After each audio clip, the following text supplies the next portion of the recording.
Hey, it's Mako. Welcome back to my channel. It's so nice to see you here. Since I still get a lot of questions about how to mix watercolors to get the right color, I wanted to give you a quick overview on how you can mix any color you like a pro.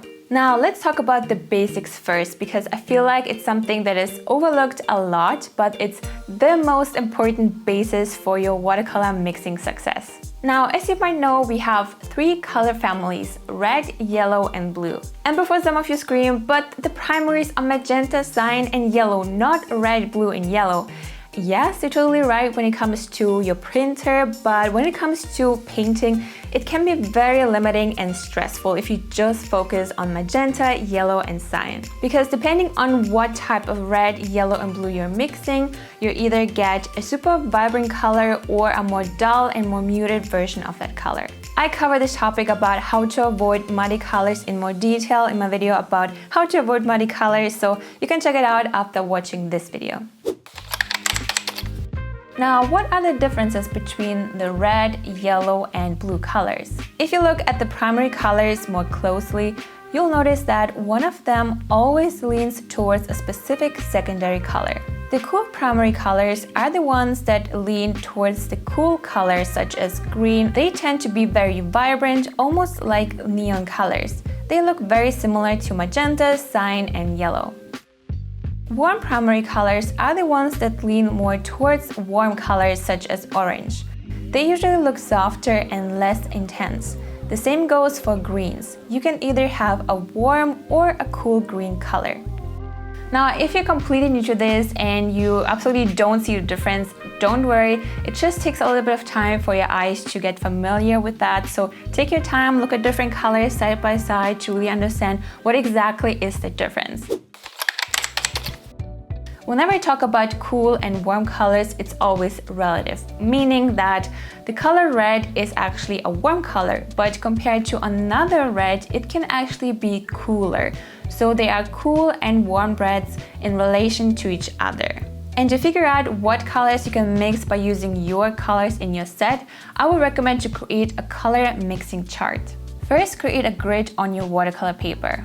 Here you want to divide the paper into as many sections as the amount of colors you have, plus an additional row and column for you to add each color you use on top and on the left side of the grid. Now you can start filling the squares with every color you have following your guidelines. With this grid, it's almost like playing the game Battleship. You mix the colors that are in the first row with the color that is in the first column. So whenever those colors meet on the grid, they create the second color. Since we start with the colors that are in the set, you'll see that you have the same colors in the first row and in the first column. And where they meet, they create the same color. And when you move on to mixing two different colors, you still do the same. Choose one color in the first row and then mix it with another color that is in the first column. And where they meet on the grid, you add the mixed color. This way you know exactly what colors you'll get when you mix those specific colors together. Here you want to try to keep the amount of paint you're using as equal as possible, or if you notice that one color overpowers the other, mix a little bit more paint into the mixture so you can even it out. You basically want to keep the colors light enough to see the mixed color properly.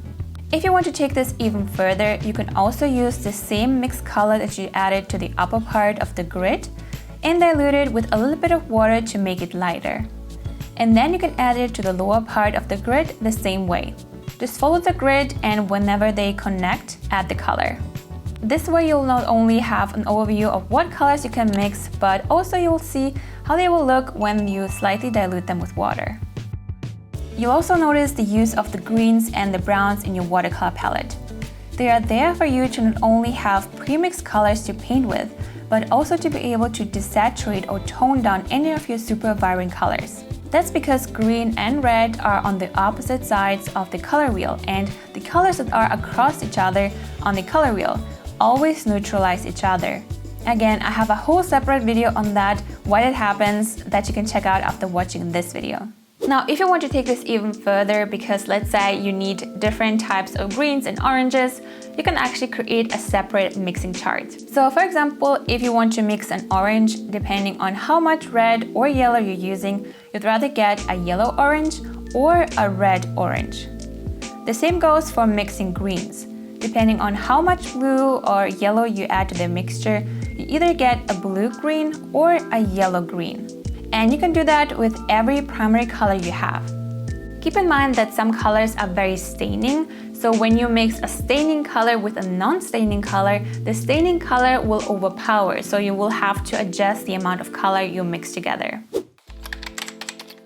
Now you might ask yourself, okay, so how do I make the colors darker? Do I just add black? Since this is probably one of the first things you learn in art class, you might have had issues by mixing black into your color because the end result looked rather dull and boring and flat. While you can use black to make a color darker, what some artists actually prefer doing is using the complementary color, because this way the mixed color looks a lot more interesting. As we'll learn through the mixing chart, when you mix two complementary colors together, you create a muted version, but you can also create a darker version of a specific color. You can also create a small overview of the different colors you can create. Create a grid of several squares and add the complementary colors on each side. Here I'll be using one of my reds and greens. Now to get darker versions of each color, you want to start with one color and then add more and more of the second color. So first I create a small puddle of paint using my red and green color, and then I dipped in a little bit of the green color into the red puddle to make it darker. This is going to be the second darker version of my original first red color. Then you'll add slightly more green to the mixture to create a darker version. Make sure you don't rinse off the brush. You still want to keep the same amount of paint and water on the brush. And from here you want to repeat the step until you reach the center. As you can see, the darker red looks a lot more rich and vibrant. If you would have used black instead, the red color could have quickly turned into a dull version. Now you want to do the same with the green color. Here I added a little bit of my red color into the green puddle to make it darker. You can also create another red colored puddle, but here I simply dabbed the brush into the paint and mixed it into the green puddle. You might need to test it out a little bit to figure out how much paint you'll need to create what color, but this is the basic idea behind it. You can play around with different complementary colors and see what combination you like the best, and also how much paint you'll need to create a specific color. If you want to learn more about color mixing, I actually create a fun color mixing cheat sheet just for you. So check out the description box down below so you can download it. And if you're wondering what watercolors you should get, you can check out the video right here. And if you have any other questions or struggles with watercolors, make sure to comment below and let me know. I really hope it was helpful. Thank you so much for watching. Have a wonderful day, and I will see you in my next video. Bye!